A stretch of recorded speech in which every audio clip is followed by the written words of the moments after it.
un été marqué par les JO, ce n'est pas un scoop. Et justement, parlons de ceux qui vont représenter la délégation française le 26 juillet prochain pour la cérémonie d'ouverture des JO, les porte-drapeaux. Ils seront désignés en juillet prochain.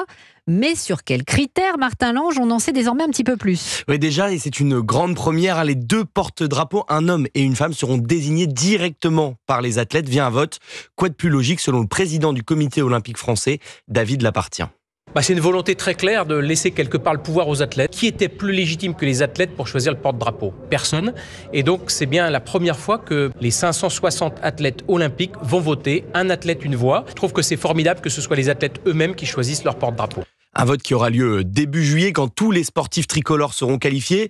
Les candidats, eux, seront désignés par les fédérations. Elles ont le droit de nommer 2 candidats chacune. Là encore, un homme et une femme. Ces candidats, ils doivent respecter certains critères. Vous l'avez dit, Hélène, avoir déjà participé aux Jeux. Dommage pour Kylian Mbappé ou Victor Wembanyama, les nouvelles stars du sport tricolore.